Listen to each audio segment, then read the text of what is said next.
Hello and welcome to Simon Says Artwork. In this video I'm going to be using this Tombow, what's it called, Fudenosuke brush pen. Now, I say it's a brush pen, it's just a flexible nib like you can see there. There's no bristles to it, but it's lots of fun, and I'm going to be using that in my little black sketchbook to do the 22nd installment of the Inktober challenge with my left hand, which I am predominantly, dominant with my right hand I should say. I'm dominant with my right hand, I don't know how you say that. Right hand dominant, I don't know, I'm right-handed. So I'm going to be using my left hand. Anyone who's been watching these videos knows that I had an injury on the 30th of September, which means that I committed to doing the Inktober challenge with my left hand, but this then healed within a few days. I say a few days, about the 6th or 7th of October, and then I just committed to using my left hand for the remainder of the month. On the 31st of October, I'm going to be drawing with both hands at the same time. So, without further ado, let's get started.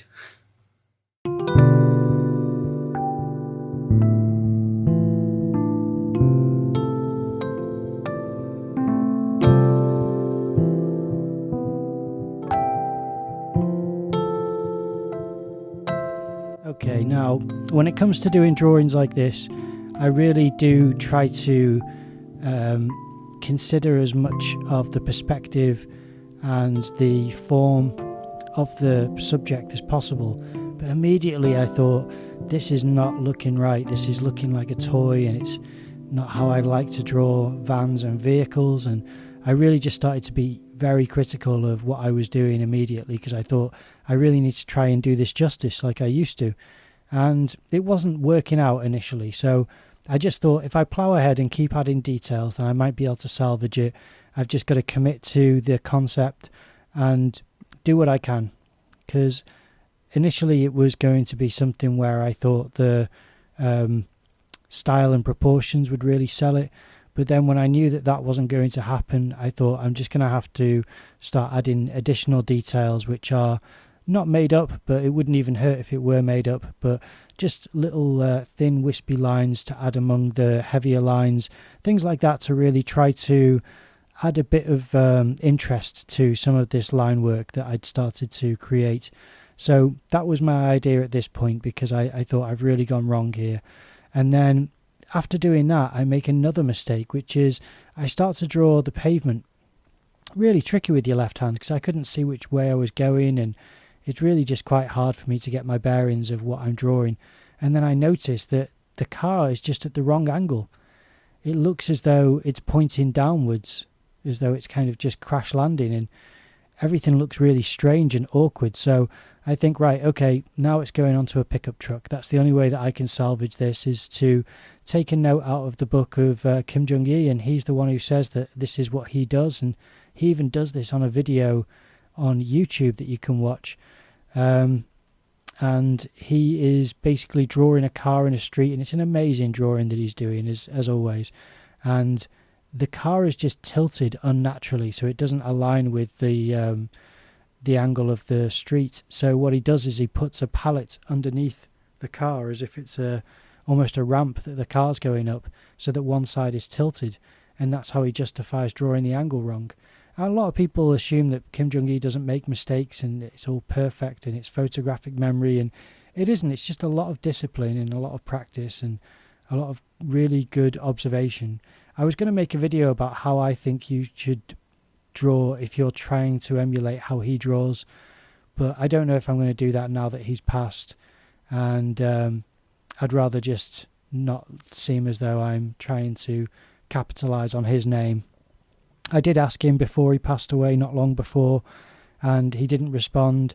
I don't know if he saw the message or if he heard and got it read out to him, but the fact that he didn't respond was enough for me to have a bit of pause. And I thought, well, if I release it, then I'll just send him a message with a link to the video and hope to get his approval. And then when I heard that he passed, it really put a dampener on the idea. So I don't need to do that necessarily, but it would have been something where I discuss some of the myths about Kim Jung-gi and some of the things which people just don't seem to pay attention to that are really valuable that he talks about. And one of which is the hiding mistakes thing, which is what I tried to do with this pickup truck idea. And then I start to draw a shop. As you can see, that's what I'm doing here. And some of the angles are a bit skewed on this, but I think I can kind of get away with it there, because so long as I keep building the idea of a street, then it doesn't hurt too much. And sometimes I just pause for thought, and sometimes I'm pausing because I'm watching something off to the right hand side as well whilst I'm doing this video. So part of me is distracted there, but it's nothing on the video that I'm using as a reference for this drawing. It's just entertainment. And usually a bit of comedy, to be honest. I like watching comedy things, but it depends on the comedian. This line here goes wrong. You see that line that I just did for the bottom of the buildings? So I redrew it straight, and then I thought if I draw it as a different section, then it'll become right. I don't know if that makes sense to you, but you can see where the line of the bottom of the buildings is now. It's much higher than my initial drawing, and that's because I create this weird section, which is probably more accurate to what doors and buildings look like anyway. So yeah, that's what I decided to do, and then I just continue to try to commit to the marks. And where I do something and it seems a little bit wrong, like those windows, they looked a little bit arched, so I thought because they're arcing round, I will turn those into a bay window of like someone's living room. And that's just how I try to roll with the decisions and choices and just random movements that don't quite go right. Is just to try to make them work. If you can sense that it looks more like something or other, then make it that. And for everything else, I just try to wing it and try to get lucky.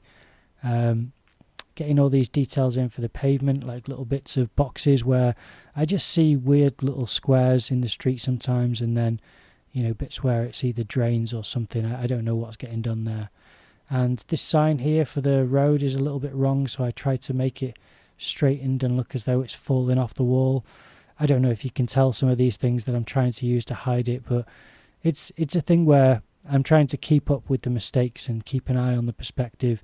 It's all a little bit, you know, winging it, but I'm doing my best to try and draw a street from imagination with my left hand. So I'm also still forgiving myself a little bit for some of these mistakes. But yeah, adding bits of bricks here and there. I didn't want to do too many, and I know that if you just get certain little bits of coverage, you can kind of get away with it. And because it's only that part of the wall and then where the shop is, I thought I can just do little bits here and there and then continue on with other parts and not continue the brick theme.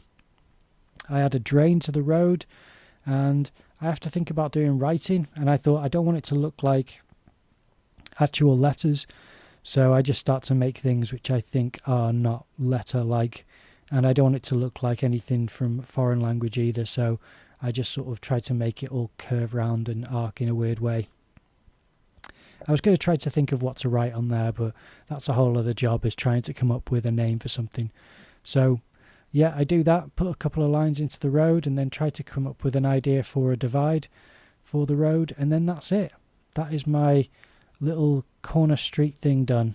That's where I get up to. Okay, that's the drawing done. Now, I must admit there was a point when I started to get quite nervous about this one, because drawing from imagination has always been a bit of a challenge, but to draw a street scene from imagination is really trying to test your ability to conjure up details. And then doing that with your left hand, if you're right-handed, is again just another challenge to get through. So it was quite tricky, and I used to do this with my right hand a couple of times, not that often, but a couple of times I'd create a street scene from imagination with no references or anything like that.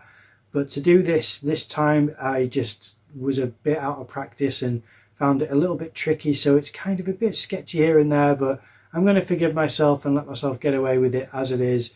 I thought it was quite, I don't know, I pulled it off, I think, anyway. I think it's kind of an interesting one. It could have been worse. And yeah, it's something where I'm trying to push myself more and more as this challenge goes on, because I'm obviously aiming to draw with both hands by the end of the month. So I'm starting to do things which I think I do this with my right hand when I'm really practicing quite often. But because I'm just getting back into the swing of doing ink drawings, I've probably done more of them with my left hand at this point than I have with my right hand. I don't know if that's true, but since fine arts, finishing university, a fine art course, I just didn't do any or barely any ink drawings really during that course. So trying to get back into the swing of drawing from imagination, ink first, and to reclaim some of those skills that I built up before uni. So that's basically where I found myself. I quite enjoyed it. I hope you did too. If you did, then please leave a like, comment down below, subscribe to the channel, ring that notification bell, share this video with any friends and family who you think might like it. Thank you very much for watching, and I will see you in the next video.